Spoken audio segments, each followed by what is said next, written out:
Olá, pessoal, boa noite. Estão me ouvindo?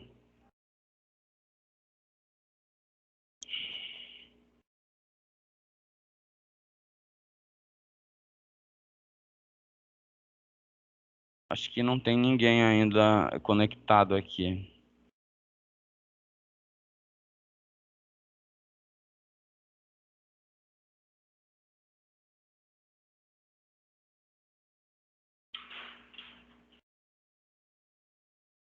Bem, pessoal, vamos lá então dar continuidade ao assunto que a gente está tratando aqui. Na última aula nós terminamos mostrando aqui um elemento do sistema imunológico, que é o elemento celular. Nós começamos a conversar, a destrinchar esse elemento do sistema imunológico, que é o elemento celular. Na última aula nós conversamos lá como é que são sintetizadas essas células, que nós vimos que é na medula óssea, onde vão sofrer determinadas sinalizações celulares. Essas células que estão na medula óssea, que são as células tronco, ao sofrerem esses estímulos por citocinas e outras substâncias, vão se modificar formando as células que constituem o sistema imunológico. E depois dessas células formadas, elas vão ficar localizadas dentro do seu ambiente, vamos dizer assim, de trabalho. Então, muitas delas estarão na corrente sanguínea. Então, a prática que nós fizemos lá, a gota espessa e o esfregaço na lâmina, nós já começamos a encontrar as células lá, que a gente já começou a conversar na aula passada e vai dar continuidade hoje. Outras células estão presentes no tecido e também estas células não estão só no tecido e na corrente sanguínea. Elas também estarão em órgãos linfóides, ancoradas em linfonodos, em tecido linfóide associado à mucosa, no nosso trato respiratório, no nosso trato gastrointestinal. Nós terminamos falando da primeira célula, de uma célula mononuclear, que é o monócito. Ela é chamada assim porque ela tem apenas um núcleo, como a gente pode ver aqui. A função dela, ela tem aqui, ó, ela faz vigilância constante. Então, se a gente voltar aqui, a gente vê que o monócito ele está onde? Na corrente sanguínea. E aí esse monócito, então, ele vai fazer a vigilância constante onde? Nos nossos líquidos corpóreos. Sangue que vai estar presente em toda e qualquer região do nosso corpo. A função principal dele é a fagocitose. E a fagocitose, quando nós vimos a funcionalidade do sistema imunológico, nós vimos que essas células fagocitam, processam, né, ou quebram, ou destroem, ou metabolizam, que foi o termo que nós usamos lá. Aproveita as partes que são próprias, que são comuns, como a membrana celular, que eu falei para vocês, os fosfolipídios. E as partes, as proteínas que não são próprias, eles apresentam para o linfócito montar toda a resposta imunológica e, dentre essas sinalizações, produzir os anticorpos lá no final. Então, por isso que além da fagocitose, as células fagocíticas em si, elas são apresentadoras de antígeno. Então, elas fagocitam o processo e apresentam. Tá? Essa é a principal função dela. Elas produzem também citocinas, e essas citocinas é que elas vão utilizar para pedir ajuda de outras células. Nós já conversamos que é a forma de comunicação a longa distância, é através da produção de substâncias como citocinas. A migração dessas células para um determinado ambiente, ela vai acontecer através da quimiotaxia, que é aquela migração através de um gradiente de concentração de uma determinada substância. Então, nós exemplificamos isso num determinado momento, quando eu falei que o macrófago que está combatendo um antígeno produzir uma substância, então ele está combatendo lá na pele. Ele fagocita, processa, apresenta, produz citocinas, que vão estimular, por exemplo, esses monócitos lá na corrente sanguínea, a saírem de lá e migrarem para aquela região da pele onde está ocorrendo o processo infeccioso, onde está acontecendo o embate com o antígeno que entrou lá naquele ambiente. Então, os monócitos, nós vimos que a função dele é fagocitose, é uma das maiores células que tem na corrente, que a gente vê no esfregaço sanguíneo. Deixa eu ver aqui. Nós já começamos a ver, inclusive vimos o monócito lá na aula prática, né? Então, a maior célula que a gente vê lá no esfregaço sanguíneo. Nós vimos lá na prática que esse tamanho eu comparo com as hemácias que têm um determinado tamanho que eu considero pequeno. Então, o monócito é muito maior. Esses monócitos, quando eles são jovens, eles têm um núcleo oval, como a gente pode ver aqui, e quando eles já são maduros, eles têm um núcleo diferente, né, em forma de U ou de ferradura. Local onde eles estão presentes? Corrente sanguínea. Como nós vimos, se a gente voltar aqui, a gente vê esses monócitos estão presentes na corrente sanguínea. E quando eles saem dessa corrente sanguínea, que é o ambiente onde eles estão normalmente, quando eles são solicitados, eles transformam-se em macrófagos. Quando a infecção é na pele, ou num tecido, ou num órgão, que ele precisa sair de lá, ele transforma-se em macrófago. Nesse processo de saída da corrente sanguínea e migração para o tecido, ele já vai sofrendo modificações. Mas vejam que ele não vai perder a funcionalidade dele. Vai ser a mesma funcionalidade. Ele vai fagocitar, ele vai processar, ele vai apresentar antígenos, ele vai produzir substâncias para sinalizar, pedir ajuda de outras células, tá? Então, o que muda é apenas a sua morfologia. E é necessário que essa morfologia mude, porque agora ele vai sair do ambiente corrente sanguínea. E na corrente sanguínea, ó, dentro de um tubo, de um lúmen, é muito mais fácil eu migrar quando eu sou redondo, concorda comigo? Agora, num tecido que é muito mais fechado, eu tenho que mudar a minha morfologia. Então, é por isso que ele muda a questão morfológica. Então, para neste novo ambiente, agora ele conseguir migrar de forma adequada. Então, ele vai ganhar a plasticidade, que a gente chama, que os macrófagos têm, que é de migrar, né? Ele muda o seu citoplasma e consegue passar, mesmo por pequenos espaços, consegue migrar. Tá? Então, essa aqui é a primeira célula que nós falamos lá na aula passada. A segunda é o macrófago, que nós já sabemos que fica onde? Que fica no tecido, né? Esses já vivem, é o que a gente chama de macrófagos residentes. Eles já vivem lá nesse ambiente, que é o tecido, né? Também é uma célula mononuclear, porque só tem um núcleo. Essa aqui é o desenho esquemático, né? Didático. E a plasticidade que eu digo para vocês, ó, essa capacidade, né? De mudar o seu citoplasma para que ele consiga passar mesmo por espaços pequenos. E o ambiente tecidual, os espaços são muito fechados. Essa aqui é uma imagem verdadeira de um macrófago presente no tecido, né? E aqui ele está dentro de um ambiente, ó, tem os seus núcleos bem definidos. Então, a origem deles, de onde é que eles são formados? São formados a partir dos monócitos, como nós vimos. A função, fagocitose. Segunda célula que tem a função de fagocitar. Então, por aqui a gente já vê que a função de fagocitose é importante dentro da resposta imunológica. São as células fagocíticas que são o pelotão de frente contra o antígeno. Quando o antígeno entrar, são essas células que entrarão em ação. Queria fazer um parêntese aqui. As células fagocíticas, elas não têm somente função de fagocitar antígenos, tá? Ela tem umas outras funções importantes dentro do nosso corpo, como, por exemplo, reciclar células mortas. É ele que vai fagocitar, processar. Só que não vai apresentar nada porque as nossas células mortas são próprias, né? Todos os constituintes deles são próprios. Em determinadas situações, por exemplo, em processos inflamatórios, em determinadas patologias, por exemplo. Já ouviram falar em mecônio, que é as primeiras fezes? Muitas vezes isso acontece dentro do útero. É uma possibilidade de acontecer. E a criança acaba inalando aquilo e vai para o pulmão. As primeiras fezes, vamos dizer assim, né? Vai para o pulmão. E aí, lógico, essa criança pode nascer com uma pneumonia, ter um problema pulmonar. Quem limpa esta substância que não faz parte do pulmão são essas células fagocíticas aqui. São os macrófagos alveolares lá do pulmão que vão retirar toda essa substância. Mas vejam que isso não vai acontecer de uma hora para outra, né?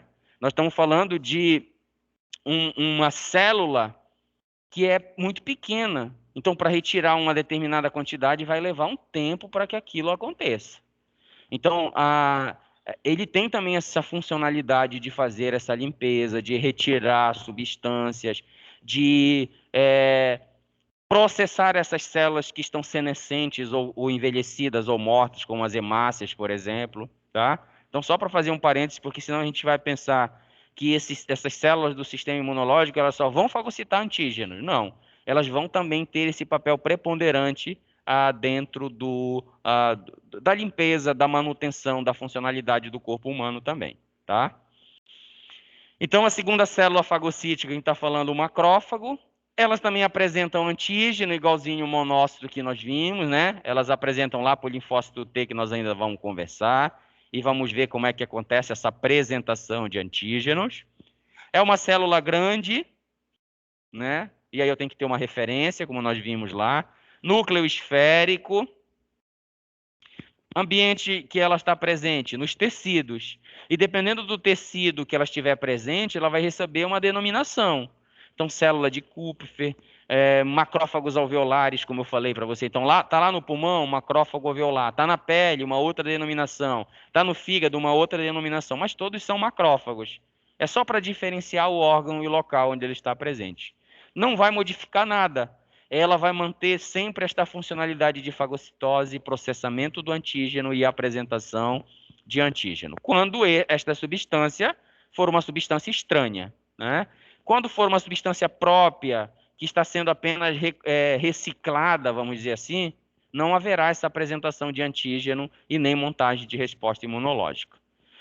Nós não podemos esquecer que quando há essa reciclagem, uma célula está senescente, eu tenho uma morte celular organizada, não é por necrose, né? É por apoptose. A apoptose é uma morte celular programada, organizada, né? Que não vai produzir estardalhaço dentro do meu sistema. Isso acontece a todo momento no nosso corpo. Todas as nossas células dos nossos tecidos, elas morrem, alguns tecidos mais que outros. Então, o tecido da nossa pele é um dos que mais tem morte celular continuamente. As nossas hemácias. Nós vamos ver aqui que eu tenho as próprias células do sistema imunológico, elas têm uma duração, têm um período de vida. Tem algumas que duram 6 horas, outras 2 horas. E quando elas morrem, quem é que vai retirá-las de lá? Quem vai retirar são essas células fagocíticas, tá? Então, no ambiente sanguíneo eu tenho célula fagocítica, no tecido que está acontecendo essas mortes eu também tenho célula fagocítica. Então, presente no tecido, produção de citocinas, e essas citocinas e interleucinas é aquelas substâncias sinalizadoras que eu falei para vocês. Então, que ela utiliza para se comunicar, para estimular outro elemento do sistema imunológico.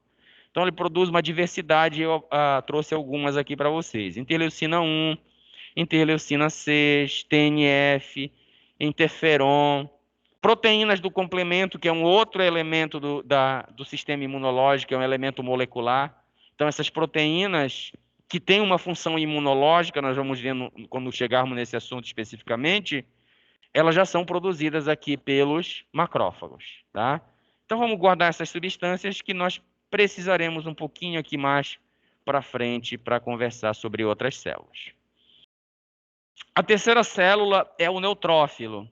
O neutrófilo, olha aí, função fagocitose. Então, já são 3 células com a função de fagocitose, né? Então, ele também é um leucócito, só que agora ele não é mais mononuclear, como nós vimos nesses dois aqui, né? Ele é uma célula que a gente chama de polimorfonuclear. Não é que ele tenha vários núcleos, é que o seu núcleo tem formas diferentes. Daí o nome polimorfismo, né? Então, de repente, ó, tá vendo aqui? Todos esses dois aqui são neutrófilos, mas olha como o núcleo dele é diferente. E por essa diferença nuclear, eu posso classificar esses neutrófilos em determinadas categorias, como os bastonetes, como os segmentados. Por que segmentado? Porque ele tem esses segmentos nucleares que a gente vê aqui. Então, nós vimos, função dele, fagocitose, representa 70% dos glóbulos brancos, ou seja, ele é uma célula fagocítica importantíssima. Vou voltar só um pouquinho para ver onde é que esses neutrófilos estão presentes. Está vendo eles aqui, ó? Onde é que eles estão? Corrente sanguínea novamente. Tem muita célula lá. Ele representa 70% desses glóbulos brancos, dessas células que a gente tem falado aqui, que todos são glóbulos brancos. É um termo mais genérico que engloba essas células aí. O primeiro a chegar no local da infecção, então ele também sairá ali da corrente sanguínea. Ele, devido à sua quantidade, à sua representatividade, como a gente vê aqui, 70%, é ele que estará presente ali nos processos infecciosos. É o primeiro a chegar lá no local. Quando eu digo primeiro, eu digo aquele primeiro que é levado, que é solicitado ir para aquele ambiente. Os primeiros que entrarão em contato são os que estiverem próximo do antígeno, concordam comigo? Se for na pele, quem é o primeiro que vai entrar em contato? O macrófago. Só que é muito antígeno, ele não vai dar conta, vai sinalizar. E aí esses monócitos, esses neutrófilos migrarão para lá. E o neutrófilo é um dos primeiros a chegar lá nesse ambiente, tá? Se for na corrente sanguínea, que o antígeno foi injetado e deixado direto na corrente sanguínea, quem vai entrar em ação? O macrófago? Não, ele não está na corrente sanguínea. Quem entrará em ação por primeiro são as células que estiverem lá na corrente sanguínea, tá? Vou pedir ajuda de macrófago? Não, eu já tenho muita célula ali na corrente sanguínea para combater esta infecção. A luta ali será acirrada. O estabelecimento do antígeno e a permanência dele lá será dificultada grandemente devido a gente ver essa grande quantidade de células presentes na corrente sanguínea.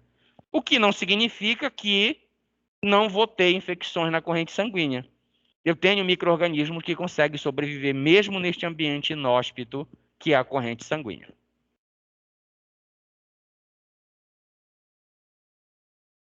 Oi? Pois é, ninguém. Não conseguiram entrar? Pois é, tá. Aqui tá gravando tudo. Veja se vocês conseguem entrar aí.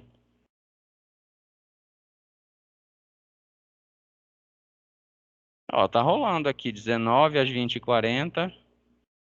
Foi aqui que eu entrei, deixa eu ver aqui. Aqui nós estamos também, microimunologia, 19 às 20h40, ó. Só que ninguém entrou. Vocês têm celular? Alguém tenta entrar aí, por favor?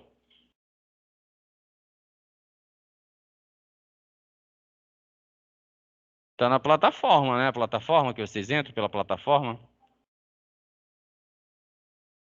Realmente não tem nenhum aluno aqui. É, deve estar aí por um outro local. Aqui, hoje não é quinta-feira, nossa aula de 19 às 20h40. É isso que tá. Foi aqui que.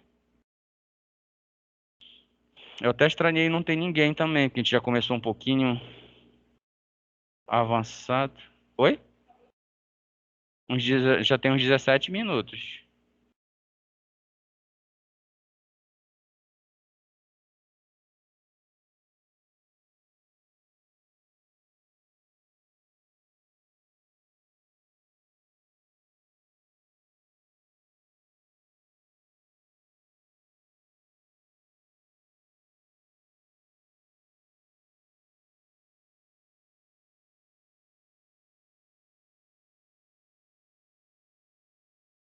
Ninguém conseguiu entrar aí de vocês?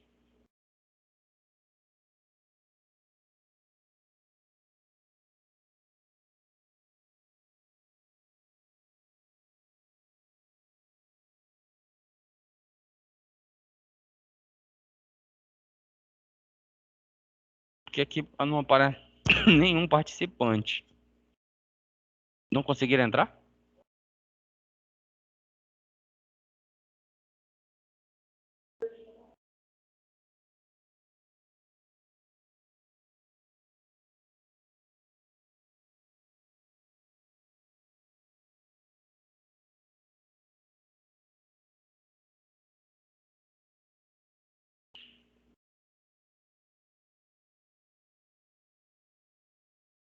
Ah, mas olha só. Eu, a disciplina e o horário, 19 às 20h40. Ó, porque olha aqui, ó. Quinta-feira, 26, Jorge, 19 às 20h40. Foi aqui que eu entrei, ó. Isso. Mas tu conseguiu entrar aí? Pois é, mas aí nem aparece aqui, ó, como não tem nenhum.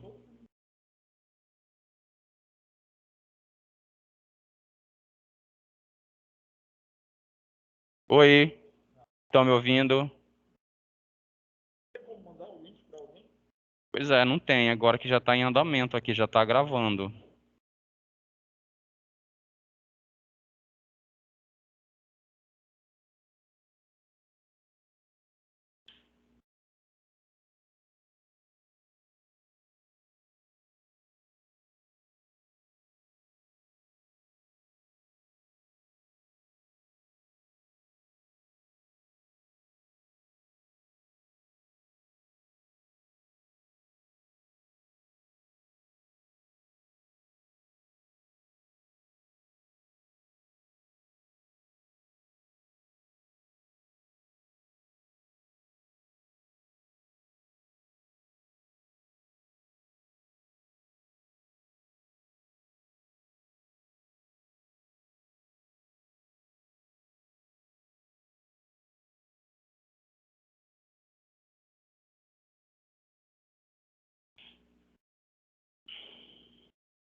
Depois dessa aula, não é o Moisés de parasitologia que vai entrar com vocês? Pois é, ó, foi aqui que eu devo tentar enviar o link daqui, ver se eu consigo copiar.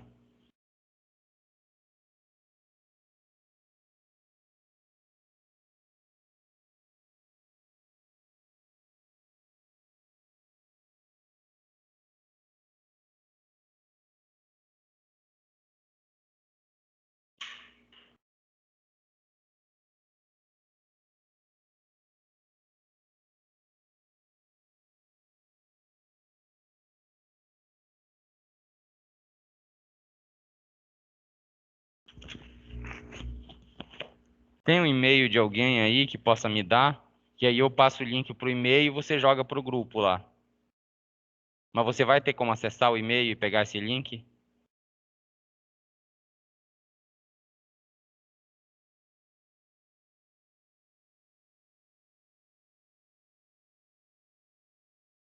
Ou o e-mail da turma? Qual é o e-mail da turma de vocês? Todo mundo tem acesso? O melhor seria pelo WhatsApp, né? Só que aí eu tenho que mandar esse link por e-mail.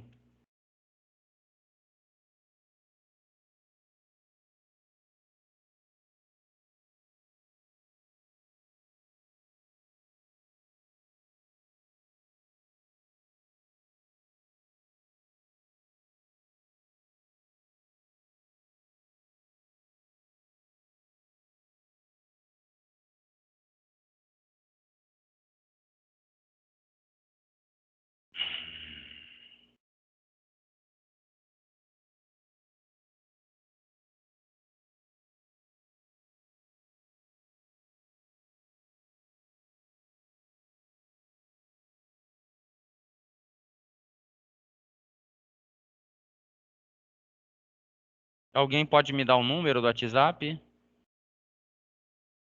984 00 06 16. 8400 06 16, é isso?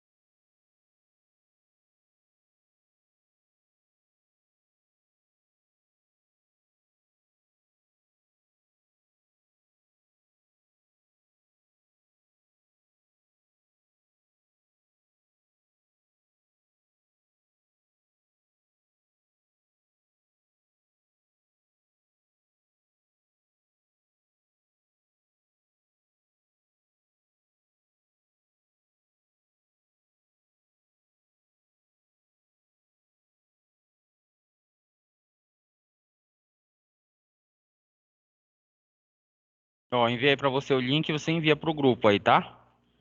Que é esse link que tá aqui a aula aqui. Não sei por que não conseguiram entrar lá pela plataforma. E eu vou dar continuidade, senão a gente vai perder muito tempo, tá?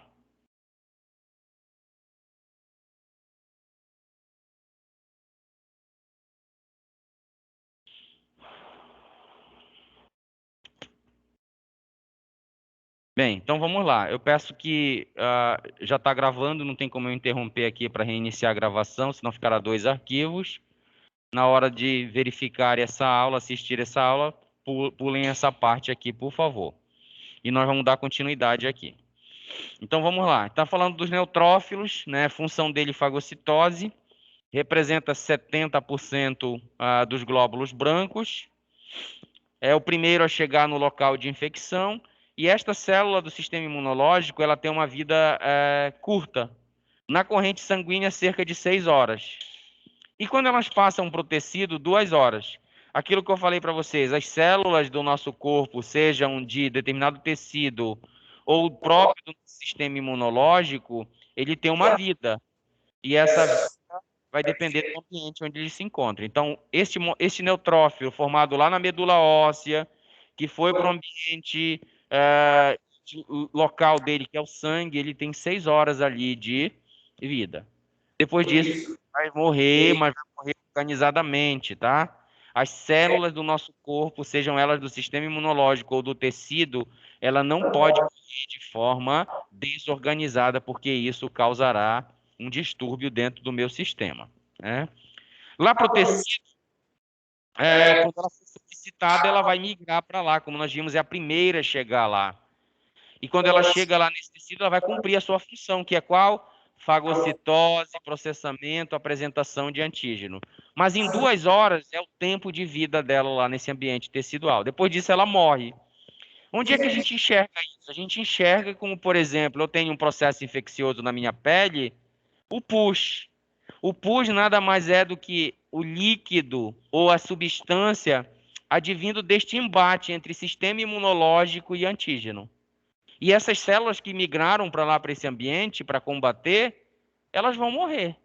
Então, se eu pegar pus e for verificar, eles são restos celulares dessas células que entraram em combate, cumpriram sua função e morreram. Então, a representatividade disso dentro da nossa área é: se eu vejo uma lesão de pele, se eu vejo um processo infeccioso em um determinado local que tem pus, o que que significa isso? Qual a interpretação que eu posso fazer? Significa que o meu sistema imunológico está combatendo, mas que está ali no momento acontecendo aquilo. A infecção está estabelecida naquele momento ali. Então, quando eu vou fazer o curativo, por exemplo, de uma ferida, eu não me preocupo quando tem secreção e quando tem push. É justamente por isso. Então, ali está um embate, ainda está acontecendo. Eu fico feliz quando eu vou fazer o meu curativo no outro dia e a minha ferida está em processo de melhora. Eu identifico, por exemplo, aí diminuiu a cicatriz, a umidificação daquela ferida, a presença de pus. Então, isso significa o quê? Que o embate está diminuindo e provavelmente o antígeno já está sendo eliminado. E aí, no decorrer do tempo, essas células não migrarão mais para esse ambiente, não cumprirão mais a sua função porque não tem mais antígeno, não morrerão lá no ambiente tecidual e eu não terei a presença do push, né? Então, é desta forma que eu enxergo lá dentro do meu ambiente. E muitas das vezes, tomar cuidado com isso, que muitas das vezes eu olho isso aqui superficialmente, então, lesões de decúbito, já ouviram falar? Que antigamente eu acho que o termo era escara. Então, essas lesões de decúbito, muitas das vezes você olha, ela está até um pouco feia aqui na superfície e tudo, mas você não vê aquela secreção toda. Aí, daqui para outro dia, a célula começa a necrosar, células morrerem, e aí, isso, aí você vai retirar esse tecido morto, né? Muitas das vezes é a enfermagem que faz isso, muitas vezes precisa ir para o centro cirúrgico, e aí você vai retirando esse tecido e de repente você tira um fragmento de tecido e você acha uma coleção desse pus lá dentro. Isso é muito comum de acontecer. Então, muitas das vezes é lá dentro, é no ambiente tecidual, tá vendo? Essas células elas vão migrar do sangue para o tecido e não de fora do tecido para dentro do tecido. Então, muitas das vezes é ali dentro que eu encontro essas características. E aí eu fico assim preocupado, né? Porque muitas vezes faz como se fosse túneis dentro. E aí, lógico, é importante eu deixar esse pus lá, não, eu tenho que drenar, tenho que limpar, tenho que retirar aquilo dali, porque se eu deixo ali, a possibilidade de piora daquela ferida é muito maior. Tá? Então, veja, uma célula do sistema imunológico que lá ela está combatendo, ela está cumprindo a sua função. E eu consigo enxergar isso no meu dia a dia dessa forma. A ação dela é defesa contra bactérias e fungos. Alguém conseguiu entrar aí, pessoal, ou não? Já? Eu não sei qual é o problema, porque o link foi o mesmo da aula que eu conectei inicialmente aqui, tá? Eu só fiz copiar o link. A vida curta, mas deixa eu ver se tem alguém. Tem bastante gente aqui. Olá, pessoal, estão me ouvindo agora? Sim, professor. Roberta, está me ouvindo? Não estou ouvindo a Roberta. Minha preocupação é que ela não. Pois é. Minha preocupação é que não fique o áudio aqui. Você está ouvindo? Está acontecendo algum problema? Pois é, tá Estamos acontecendo algum ouvindo, problema, porque elas estão professor. falando, mas eu não estou ouvindo.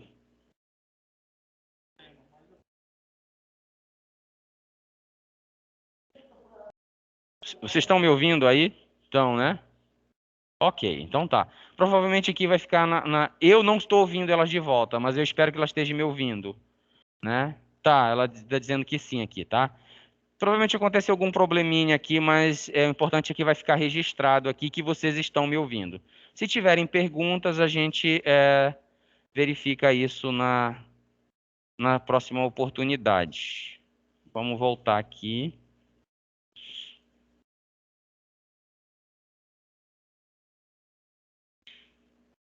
Pronto. É por isso que sempre eu gosto do início de perguntar se estão me ouvindo, se estão visualizando a minha tela, que é para. Mas não entrou ninguém, aí eu já estava 20 minutos, já não dava. Certo, pessoal? A diferença que tem dessa célula do neutrófilo das outras que nós vimos, ela tem função de fagocitose, o núcleo dela é que modifica, que é polimórfico, como nós vimos aqui, e ela tem, o neutrófilo dentro do citoplasma, grânulos. Ó, tá vendo esses grânulos aqui? Isso aqui é o desenho bonitinho, essa aqui é a imagem real. Os grânulos são bem pequenininhos, ó. A gente vê aqui dentro do citoplasma. Esses grânulos, eles contêm substâncias. Essas substâncias, elas serão usadas para destruir o antígeno. Tem uma funcionalidade. Esses grânulos, o que é que tem lá dentro dele? Mieloperoxidases, serinoproteases. São substâncias que agem. Então, por exemplo, serinoprotease age sobre proteínas. Então, se ele fagocitou uma bactéria, um micro-organismo, são essas substâncias desses grânulos que eles vão usar para degradar este antígeno, que no caso é um ser vivo, uma bactéria, ou um fungo, ou qualquer outro micro-organismo que eles consigam fagocitar. Eles migram também, ou seja, eles vivem na corrente sanguínea e precisam migrar para o tecido. Essa migração, ela é uma série de eventos bioquímicos, moleculares, que nós não entraremos em ação aqui. Mas eu só trago aqui para vocês uma molécula que é importante, que é uma molécula, uma adesina, né, que tem a capacidade de ser expressa aqui na superfície desse neutrófilo para ele sair da corrente sanguínea e migrar para outros ambientes, principalmente para o ambiente tecidual. Então, quando ele é sinalizado, ele começa a expressar moléculas diferentes. Uma delas é a ICAM1. E aí, daqui a pouco, ele gruda na parede do vaso sanguíneo, e aí vai migrando, daqui a pouco, pelas adesões celulares do vaso sanguíneo que tem. Não esqueça que vaso sanguíneo é formado por células também. E aí, as adesões entre essas células do capilar, ele usa para passar para o tecido. Então, é um mecanismo que ele utiliza para fazer a migração. Então, é a terceira célula com função de fagocitose. A outra célula já não é mais uma célula que tem função de fagocitose, né? É também um leucócito polimorfo nuclear, porque os seus núcleos são diferentes. Ele está dentro de um grupo de granulócitos. Vejam que o neutrófilo também é um granulócito. Por quê? Porque ele tem grânulos no seu citoplasma contendo essas substâncias que ele usará para promover a eliminação do antígeno. O mastócito também é um granulócito. Ó. É uma célula que tem a capacidade ou a funcionalidade de agir nas reações alérgicas. A função dela é promover reação alérgica. Então, aquelas alergias que a gente tem, né? A pessoa que tem sinusite alérgica, por exemplo, que encosta numa folha de urtiga, por exemplo, que ingere um alimento que promove uma resposta imunológica exacerbada, que nós conversamos, promovendo edema de glote, é esta célula que é responsável por promover essa resposta, essa reação alérgica. E essa reação alérgica ela se dá porque ela libera essas substâncias de dentro desses grânulos. Olha a quantidade de grânulo. A gente nem consegue ver aqui o núcleo, está atrás desses grânulos aqui. É tanto grânulo que a gente nem consegue ver o núcleo aqui, né? Olha aqui, essa parte mais escura lá atrás é o núcleo. Olha a quantidade de grânulos que essa célula tem. Só que vejam só, ela não liberará essas substâncias, esses granulócitos, essas células que têm grânulos, ela não vai liberar esses grânulos aleatoriamente. Ela precisa ser sinalizada para que isso aconteça, né? Ela precisa ser sinalizada. Então, como é que vai acontecer isso aqui? Vai acontecer que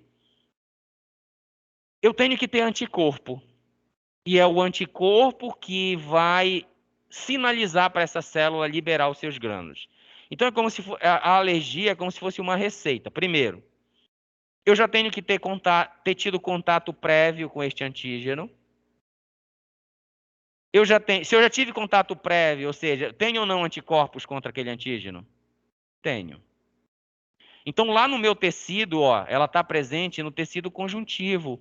Tecido conjuntivo são aqueles tecidos de ligação. Então, por exemplo, eu tenho a pele, eu tenho tecido adiposo, depois eu tenho tecido muscular. O que liga esses tecidos é o que a gente chama de tecido conjuntivo. Quando você compra uma carne, principalmente carne de segunda, costela, por exemplo, você vê uns filamentos que ligam quando eu puxo assim.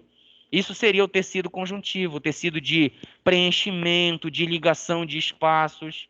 É dentro desse ambiente que este mastócito vai estar. E a minha mucosa tem muito esse tecido conjuntivo e tem muito célula mastócito. Então veja só, vamos tentar aqui botar isso sob a perspectiva da alergia, né, no caso do edema de glote. Então aqui na minha mucosa eu tenho o mastócito cheio de grânulos. Se eu vou ter alergia, eu já tive contato com aquilo. Vocês sabem que a alergia ela é desencadeada aos poucos, né? De repente você comeu o camarão pela primeira vez, talvez só deu uma empoladazinha. E aí você come uma segunda vez, pode chegar um momento em que aquilo vai ser abrupto. Então, no decorrer do tempo. Então, as pessoas que são alérgicas, normalmente elas vão desenvolver. Então, significa que ela já entrou em contato, houve ali uma fagocitose, processamento, apresentação e, consequentemente, a produção de anticorpos. No segundo contato, eu já tenho a receita pronta. O antígeno que vai entrar eu já conheço. O anticorpo que já foi produzido e reconhece mais facilmente esse antígeno. E tenho o mastócito. Então, esse antígeno, imagina que aqui o antígeno é a minha caneta. Quando ele entrar no meu trato respiratório, o que vai acontecer? O anticorpo que também fica onde? Circulando nos nossos líquidos corpóreos. Quando eu quero fazer uma sorologia, não é sangue que eu coleto?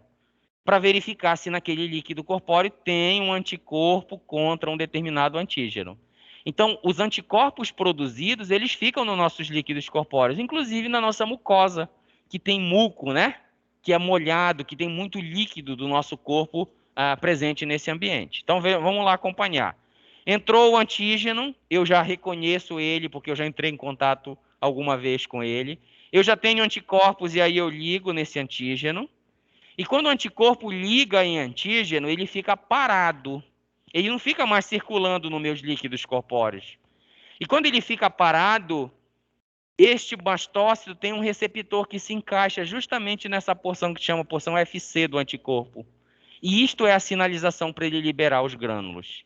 Então vejam, eu tenho ali é como se eu tivesse um gatilho, né? E que ele precisa ser acionado para que tenha ação, que no caso aqui é a liberação desses antígenos. Então aqui, o mastócito, o anticorpo ao se ligar no antígeno, vai estimular o mastócito a liberar esses grânulos. Só que a liberação desses grânulos não é organizada. Ele joga simplesmente. Com qual objetivo? Destruir o antígeno. Mas essas substâncias, ela também trará repercussões para o tecido, como nós vimos. Então, uma das repercussões de substâncias dentro desses grânulos é o acúmulo de líquido nos tecidos, que é o edema. O edema nada mais é do que o acúmulo de líquido no ambiente tecidual. Então, ele vai fechar o meu trato respiratório superior, produzindo alergia, né? A alergia no menor nível e no maior nível, quando é muito abrupto, está podendo fechar o meu trato respiratório, produzindo a repercussão, que é o edema de glote. Tá? Então, veja, esta célula ela está cheia dessas substâncias, mas ela só vai liberar quando ela for acionada. O acionamento promove a liberação, mas uma liberação desordenada, que vai agir sobre o antígeno, mas vai agir sobre o tecido também. Qual é o grande problema disso? Se for na minha pele, eu teria aquelas repercussões pontuais, aquelas erupções, aquela coceira, né? Aquele edema ali. Se for no meu trato respiratório, eu já tenho um problema maior que pode fechar o meu trato respiratório. Se for no pulmão que isso está acontecendo, eu vou ter problema maior. Se for na minha corrente sanguínea, pior ainda. Tá? Então eu tenho aqui, por exemplo, o que a gente chama de choque anafilático.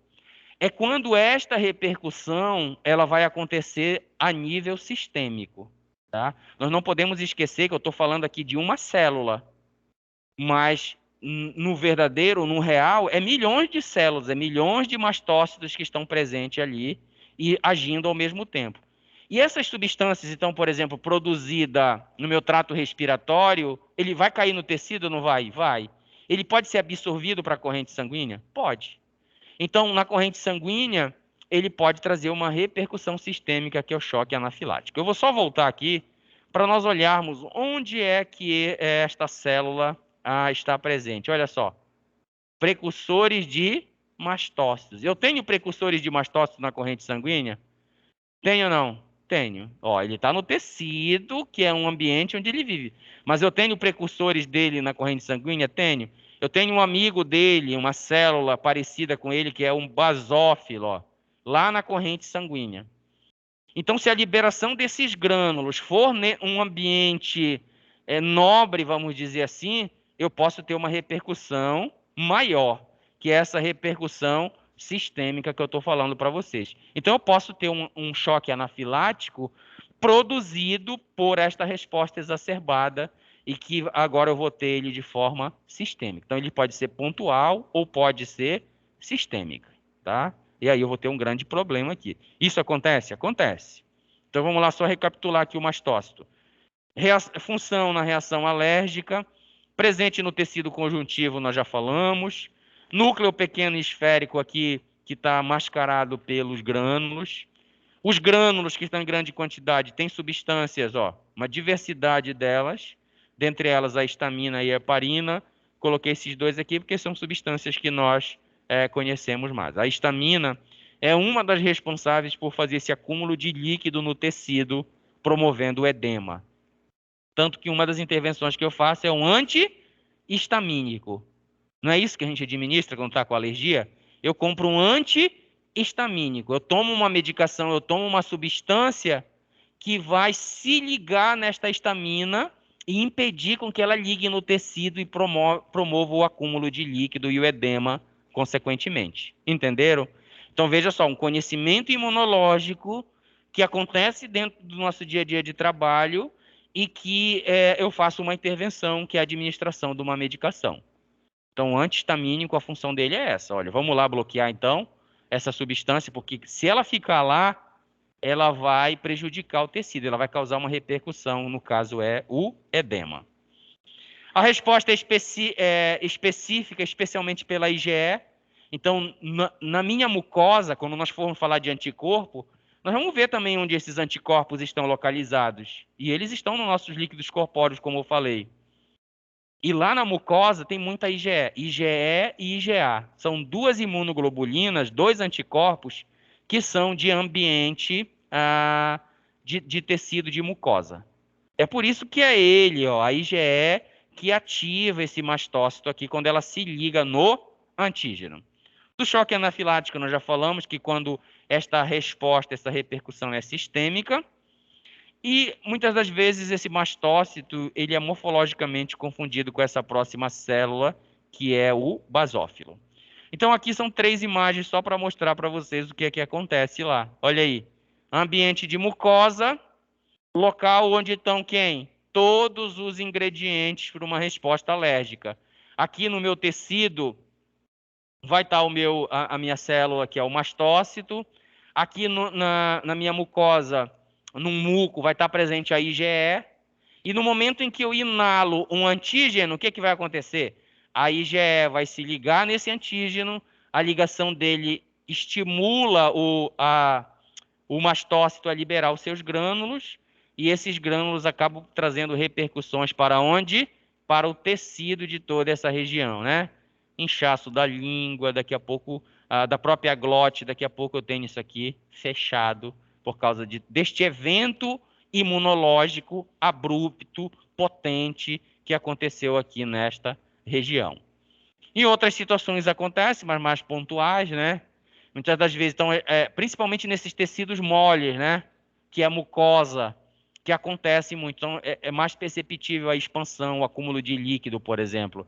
Então, daqui a pouco você foi ferroado por uma vespa, alguma coisa assim. E aí, daqui a pouco, aquilo é um antígeno.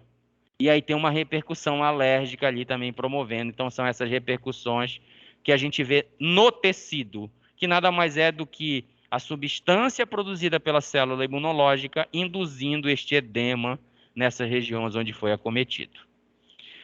Os basófilos são as células parecidas com o mastócito que nós vimos aqui, por isso que eu disse que é muito parecido. Então, olha, também é um granulócito, ó. É uma célula que contém grânulos. Função: reação à hipersensibilidade imediata. Então, ela é muito parecida com a outra. A reação dela é imediata. A liberação dos seus grânulos é imediata. Então, por isso que a gente diz que é a reação de hipersensibilidade imediata. O núcleo irregular e bilobado, né? Aqui é o desenho bonitinho que a gente vê, ó, porque ele tem 2 lóbulos, ó.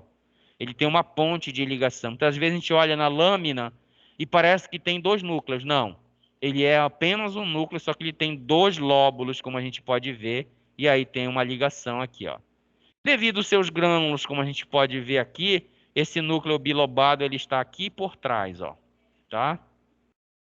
Onde está presente? Também lá no tecido conjuntivo, junto com a célula que nós vimos anteriormente. Então também está envolvido aqui, ó, na reação alérgica, na reação de hipersensibilidade. Eles coram de forma basofílica, o azul que a gente vê aqui, ó, o roxo que a gente vê aqui, ó. Então eles se ligam grandemente aqui, por isso que não dá para visualizar adequadamente o núcleo que está aqui atrás. Ele também está envolvido com choque anafilático, que eu falei para vocês, que é o quê? É esta repercussão alérgica, é a liberação desta substância na corrente sanguínea. E quando eu jogo uma substância na corrente sanguínea, ela tem probabilidade de estar em qualquer parte do meu corpo. E aí nós vimos, se essas substâncias agem sobre tecido, agora ela não vai agir sobre um tecido específico. O meu sangue vai levar para todos os meus tecidos e a ação dela será sistêmica. Então é por isso que eu corro aqui o risco de ter um choque anafilático, que é uma reação alérgica sistêmica. E é produzido por esse basófilo que está onde? Lá na corrente sanguínea. Tá? Ele está no tecido, mas também está na corrente sanguínea. O próximo é o eosinófilo. O eosinófilo, a função dele, ó, é ação contra parasitas multicelulares e vírus. Eles estão também presentes lá na corrente sanguínea. O núcleo dele também, ó, é segmentado, ó, tem 2 segmentos, né? Ele é bilobado, tem 2 lóbulos, como a gente pode ver. Aqui já dá para ver legalzinho, tá vendo? Ó? Ele é um granulócito, mas não tem tantos grânulos. Isso aqui é o núcleo. É único, ó, tá? 2 lóbulos, ó. Isso, ó, 2 lóbulos, tá vendo, ó? 2 lóbulos e ele tem uma ponte de ligação bem aqui, ó. Mas muitas das vezes, lá na minha microscopia, olha, isso aqui é o mesmo esfregaço sanguíneo que nós vimos lá, tá vendo as hemácias aqui atrás, ó? Então, muitas das vezes, eu não consigo ver essa ponte de ligação, porque tem aqui, lembra que nós estamos olhando bidimensional, né? Mas essas células, elas são tridimensionais, então, de repente, o foco de visualização, ele está um pouco lá atrás. É por isso que muitas vezes eu penso que é 2 núcleos, mas não, é um núcleo bilobado. Aqui é o desenho esquemático, tá? É isso que eu digo para vocês. Por isso que é bom a gente fazer a prática para mostrar. O didático do livro é o desenho bonitinho, né? Que é esse aqui. Não é uma imagem real, uma imagem estilizada. Esta é a imagem real. Você vê que diverge um pouco, né? Mas o conceito em si tá aqui, ó. Eu tenho um núcleo bilobado, como a gente pode ver aqui. Só que o eosinófilo, ele está envolvido no controle da alergia. Ele controla a alergia. Por quê? Porque as substâncias que estão aqui dentro dos seus grânulos são substâncias antialérgicas. Nem todas, tá? Mas algumas delas são antialérgicas. É por isso que a gente diz que os eosinófilos, eles estão envolvidos no controle da alergia.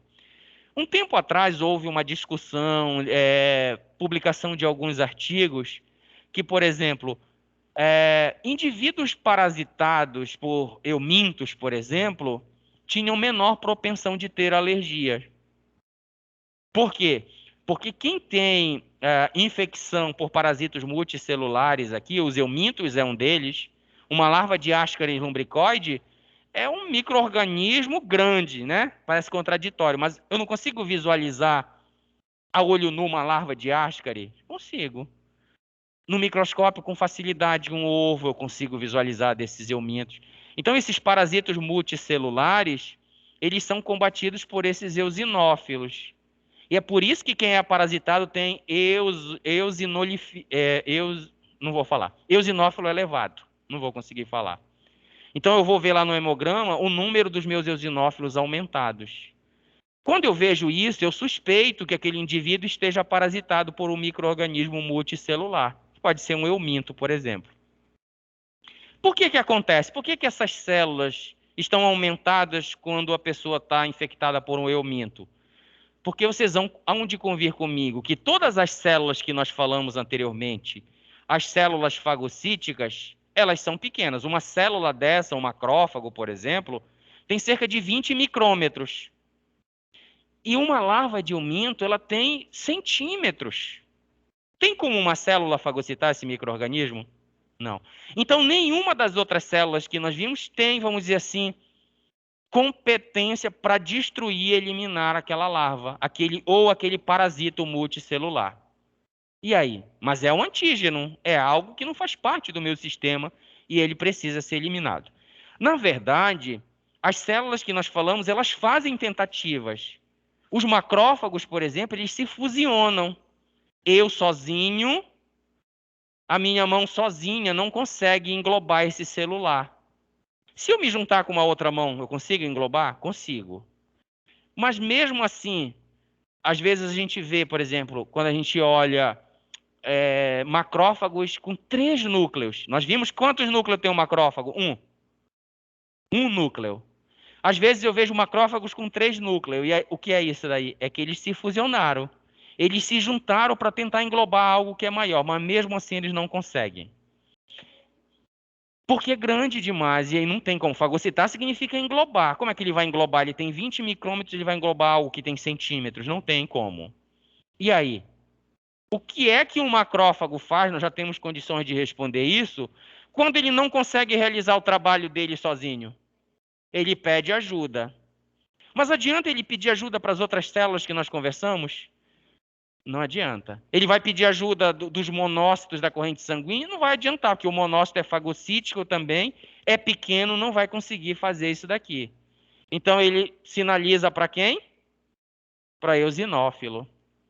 Então é por isso que o eosinófilo vai aumentar. Mas como é que o eosinófilo consegue agir sobre aquele parasito multicelular? Jogando os grânulos. Então esses eosinófilos migram para lá. E a gente vê muito bem isso. Depois procurem vídeos que mostram isso daí. Então eu tenho uma larva e daqui a pouco esses eosinófilos migram em abundância e envolve todo esta larva. Só que não é fagocitose a função do eosinófilo, né? É liberação de grânulos. E aí ele envolve esse micro-organismo e joga os grânulos. E é isso que leva à destruição e à morte daquela larva. Professor, se isso funciona tão bem, por que nós temos verminose, então? Nós temos indivíduos parasitados por esses micro-organismos multicelulares. Porque nós estamos falando de um antígeno que está presente num ser vivo. E ser vivo tem capacidades adaptativas, nós já conversamos sobre isso. Uma bactéria ela se adapta, inclusive burlando o sistema imunológico. Um fungo faz a mesma coisa. Um euminto faz a mesma coisa. Eles têm mecanismos de burlar o sistema imunológico. Essas larvas, inclusive, elas têm um mecanismo que é mimetismo molecular. Mimetizar significa se esconder. Já ouviram o camaleão que muda de cor e fica verde no meio da vegetação e ninguém consegue enxergar ele? Isso é o mimetismo que a gente chama lá na biologia. O mimetismo molecular é eu me revestir de moléculas que são próprias do sistema humano. E ele faz isso daí. As larvas deixam aderir essas proteínas próprias na superfície da larva. Aí eu pergunto, quando eu passar por ali, eu vou identificar aquilo como próprio ou não próprio? Como próprio, mas na verdade lá dentro dessas proteínas, né, que está revestido, lá está a larva. Só para mostrar que quando eu falo de antígenos que são seres vivos, eu tenho essas repercussões. É por isso que eu vou ter as patologias, eu vou ter as doenças, né? Lógico que quem vai fazer isso é qualquer micro-organismo, é qualquer ser vivo? Não. É os bem capacitados que a gente considera, o que a gente denomina de patógenos. São esses que vão fazer isso daí. Tá? Então, eles têm os seus mecanismos, e, na verdade, é uma perfeição de mecanismo. Cada micro-organismo tem o seu mecanismo de sobrevivência, o seu mecanismo de defesa. Se nós formos comparar, nós vamos ver, cada um tem o seu, a sua forma de sobrevivência. Porque nós vemos aqui que a ação do sistema imunológico ela é eficiente, mas aí nessa situação é uma característica do micro-organismo. Então, por que ele controla a alergia? Porque ele tem muitas substâncias, olha. E essas substâncias, ao serem lançadas, olha, ele sintetiza cerca de 28 substâncias. E essas substâncias, elas têm ação antialérgica. Então, pensa se era essa discussão que eu falei para vocês. Pessoas que são asmáticas, se forem contaminadas com um parasito multicelular, não resolveria a questão Eu estou falando de discussão, não estou falando de coisas que são usadas, tá? É lógico que isso é algo inicial. Depois eu preciso entender quais são essas substâncias produzidas por essas células que são antialérgicas. E daqui a pouco eu posso isolar e fazer o medicamento. É assim que surge é a partir do conhecimento que surgem as intervenções e a produção de substâncias, por exemplo. Então é uma observação, observaram que pessoas parasitadas tinham uma porcentagem muito menor de alergias, dessas repercussões, e aí eles associaram. Então provavelmente é esta célula que está em abundância, está produzindo alguma substância antialérgica. Tá? O recrutamento quem faz, quem é que sinaliza? Nós vimos que quem chega primeiro, quem é que está circulando lá no ambiente? Macrófago no tecido, né? As células chegam lá e como elas não conseguem resolver sozinhas, elas vão pedir ajuda. E vão pedir ajuda lançando substâncias. Uma das substâncias que recruta o eosinófilo é o TNF-alfa, que é produzido lá pelo macrófago. Vou só voltar aqui para mostrar para vocês. Ó, monócito macrófago. Olha aí, uma das substâncias que o macrófago produz, tá vendo?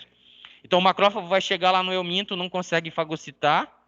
Ele vai pedir ajuda. Através de quem? Da produção de uma substância, que é o TNF-alfa, que vai lá estimular o nosso eosinófilo, como a gente está vendo aqui, ó, a sair do seu ambiente e migrar para aquele ambiente onde está acontecendo.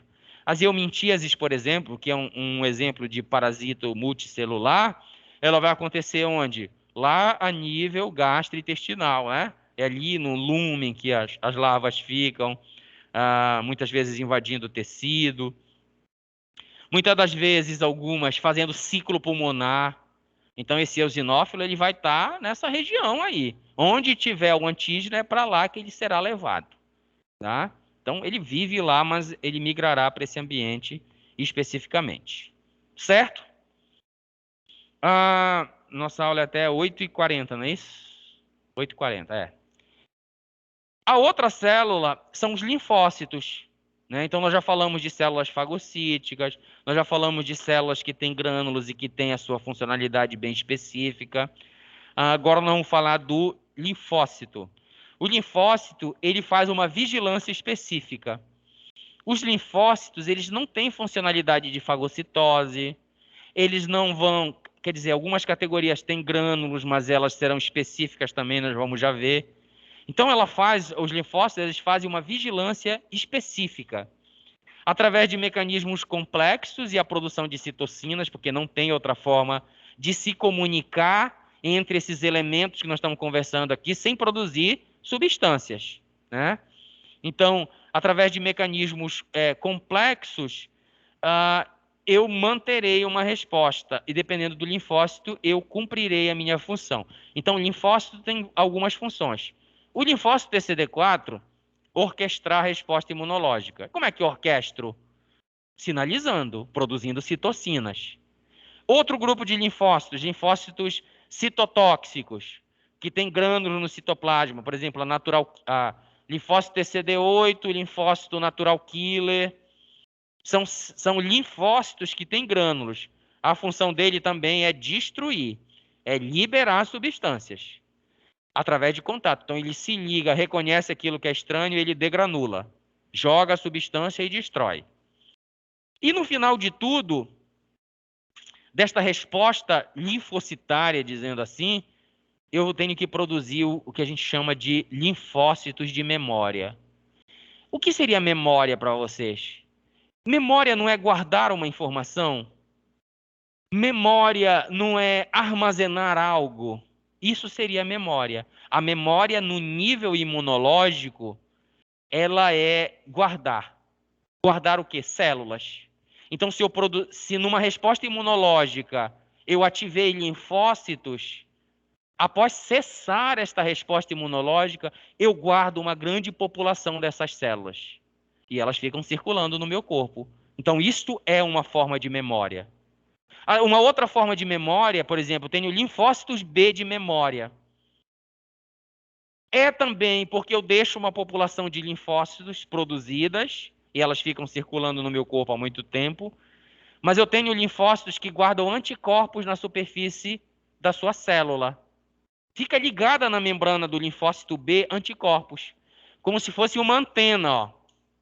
Então imagina que isso aqui é o anticorpo e ele está na superfície do linfócito B. Como se fosse uma antena. Por que eu digo com uma antena? Porque a antena capta sinais, concorda comigo? E anticorpo se liga.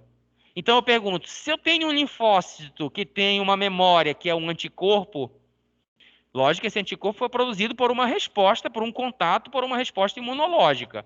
Depois de cessar, ela sintetiza anticorpos livres para ficar circulando no meu corpo e ela deixa alguns anticorpos presos na superfície, ligadas na superfície da célula, do linfócito. E aí ela fica andando. Quando eu entro em contato pela segunda vez com esse antígeno, eu pergunto, esse anticorpo pode se ligar já diretamente no antígeno? Sim ou não? Sim, ele foi fabricado para aquele antígeno. Eu só sou célula de memória, linfócito B de memória, se eu já tiver tido um contato, se eu já tiver sido sinalizado por outros linfócitos para produzir o anticorpo. Não esqueça que a função do linfócito B é produzir anticorpo. Se eu já produzi anticorpo, significa que eu já tenho uma experiência. Eu já entrei em contato, eu já fui sinalizado, eu já produzi anticorpos. Então eu tenho uma informação já. Eu produzo moléculas livres que vão ficar circulando para, quando ele entrar em contato uma segunda vez com esse antígeno, ele já se ligar. Mas eu também deixo preso na superfície da minha célula. Sabe qual a importância disso, desta memória? É porque agora, quando eu entrar em contato pela uma segunda vez, eu já posso produzir anticorpos imediatamente. Vocês lembram que eu falei para vocês aqui? Que o anticorpo é produzido depois de um certo tempo? 5, 7 dias, 3, 5, 7 dias para ser produzido. No caso dessa memória, eu já produzo imediatamente. Aí eu pergunto, essa resposta é ou não é mais eficiente? É. Então, guardar essas memórias, a gente vai ver que é uma das características dos linfócitos.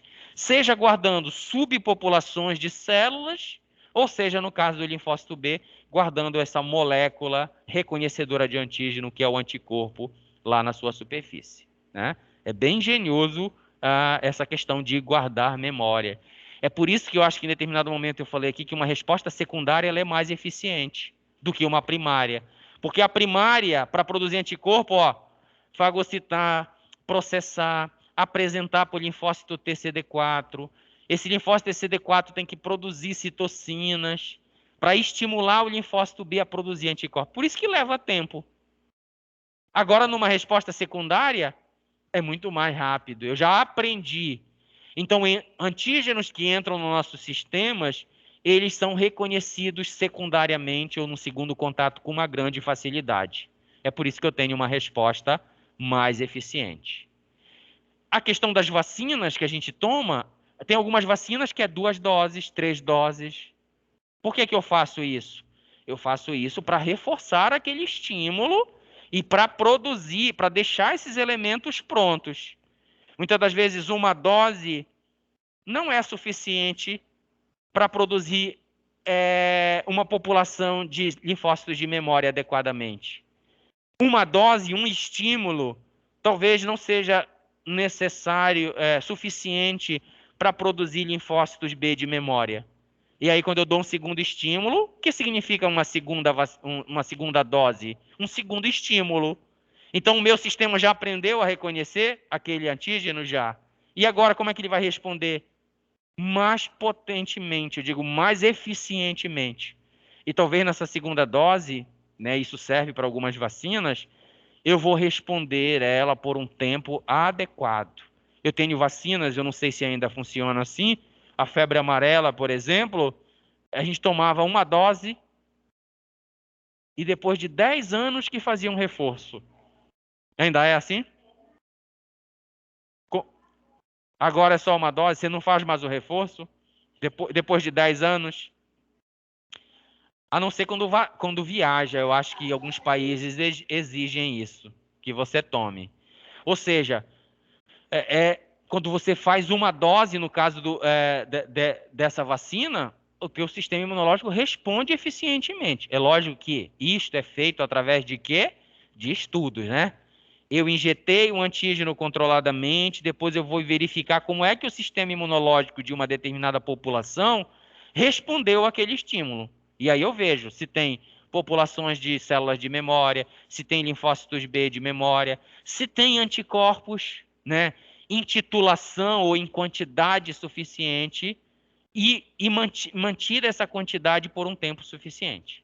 Quando não, eu produzo estímulos secundários e muitas vezes estímulos terciários, né? Muitas vacinas têm 3 doses, né? Então, faço um estímulo, tem uma resposta. Um segundo estímulo, uma segunda resposta. Terceiro estímulo, uma terceira resposta. E essa resposta é uma resposta que permanece por um certo tempo. Vejam, não é segurança para o resto da vida, né? As vacinas, elas não são eficientes 100%. Por quê? A intencionalidade é produzir uma resposta adequada, mas tem vários fatores que interferem nisso. A individualidade, como é que o teu organismo vai responder a essa vacina? Ele vai produzir anticorpos adequadamente? Não sei. Por isso que, para ver se uma vacina tem um determinado nível de eficiência, eu administro numa determinada população e depois verifico dentro dessa população como foi a resposta montada, se foi adequada ou não, tá? Então, cuidado com essas questões que tem muita ideia errônea circulando por aí nessas questões. Eu tinha uma aluna, não era de enfermagem, era de biomedicina, que dizia, olha, eu estou esperando a vacina 100% eficaz para eu poder tomar. Então, não vai ter nunca, tá? Que não é assim que funciona. A vacina é algo a mais que eu estou te oferecendo. Eu estou oferecendo um estímulo antigênico controlado. Para quando você entrar com antígeno, em contato com antígeno verdadeiro, lá no micro-organismo vivo, você já tem uma resposta imunológica montada. E como nós acabamos de falar que uma resposta secundária ela não é muito mais eficiente, então, o que você prefere? Ser vacinado pela infecção naturalmente ou ser imunizado de forma controlada através da inserção controlada desse antígeno no teu corpo? Né? Então, são 2 pontos, 2 momentos em que a gente deve pensar aí sobre essas questões.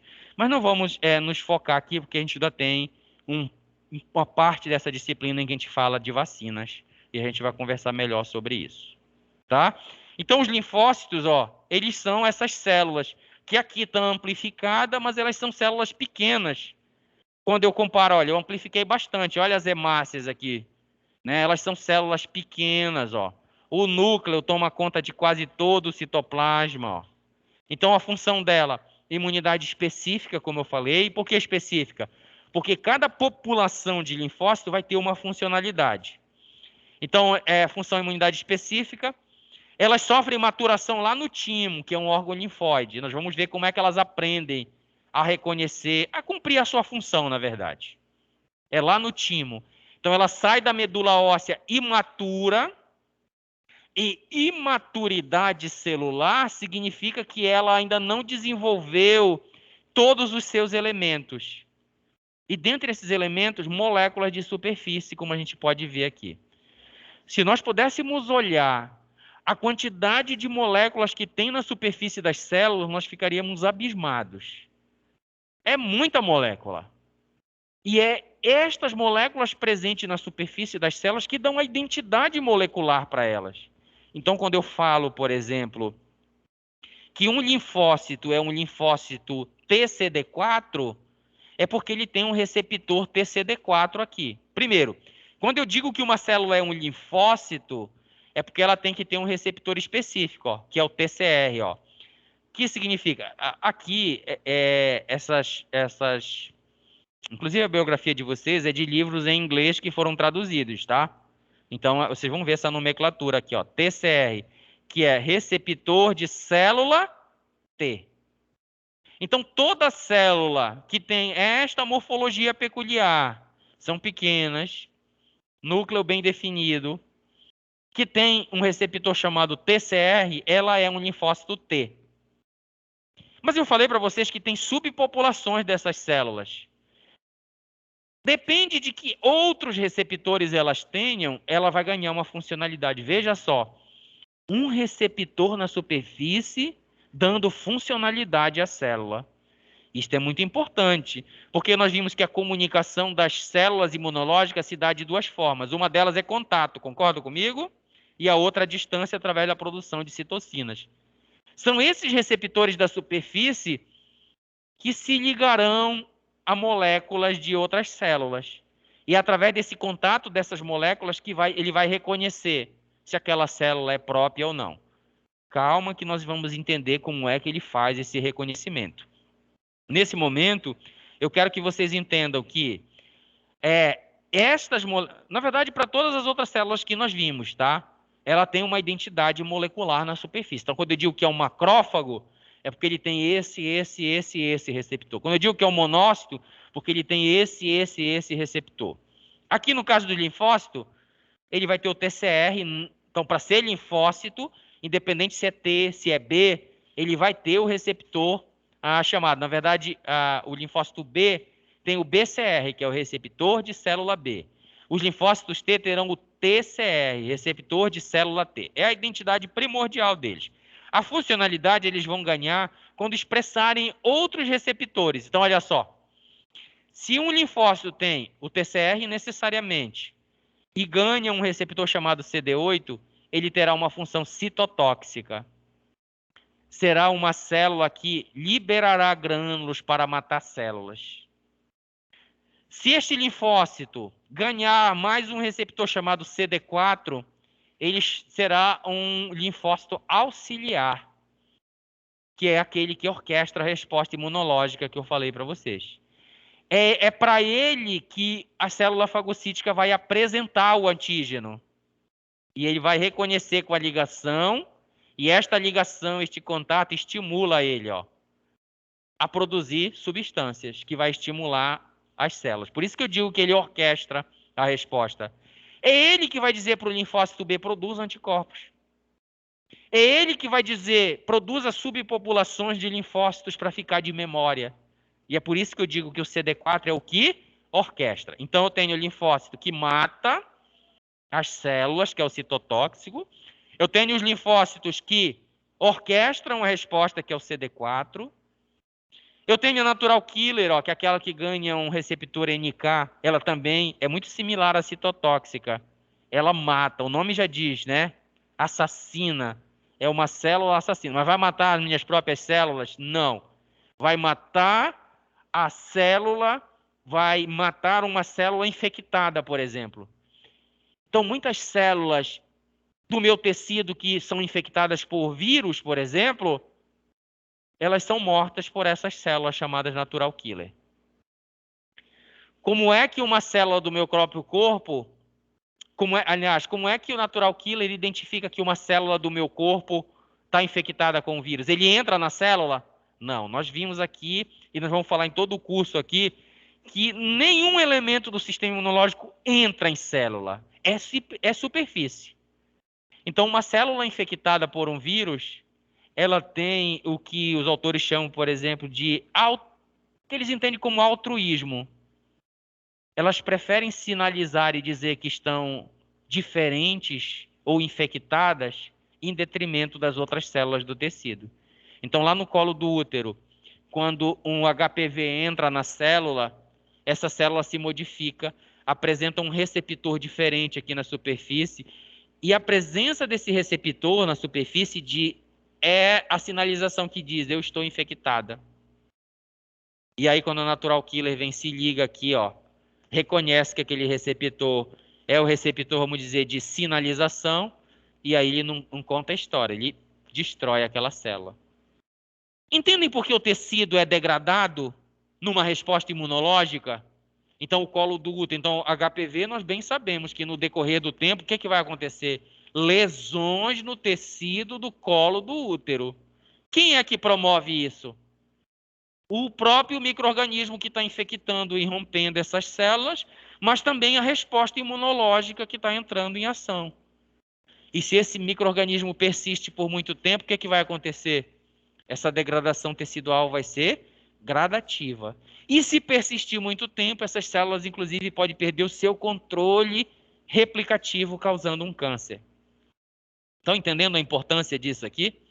Então, eu tenho aqui a função da natural killer é destruir a célula infectada. Mas isso também nós vimos aqui que não é tão benéfico porque vai produzir destruição tecidual. Outras células que ganham receptores, como CD45, por exemplo, serão aquelas células de memória que eu falei para vocês.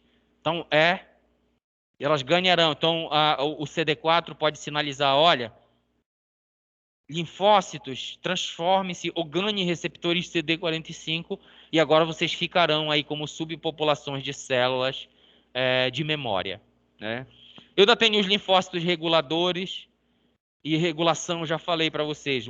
Quando eu falei de resposta exacerbada, nós vimos que uma resposta muito potente do sistema imunológico ela não é benéfica porque ela traz danos para o tecido, para o ambiente onde está acontecendo a resposta imunológica. E ela precisa ser regulada ou modulada, né? Então, quando está muito abrupta, eu produzo subpopulações de linfócitos reguladores. Esses linfócitos reguladores também produzem substâncias, também sinalizam dizendo, opa, chega de produzir essa substância. Chega de produzir essa subpopulação, por exemplo, de célula citotóxica. E aí ela vai diminuindo. Então, vejo que eu tenho também os linfócitos que estão envolvidos nesta regulação. Porque senão eu produziria, a resposta ficaria cada vez mais exacerbada, mas nós já comentamos e já conversamos que isso não é interessante. Certo? Alguma dúvida, alguma pergunta? Acho que o pessoal de casa ainda não me ouve. Eu espero que a gravação...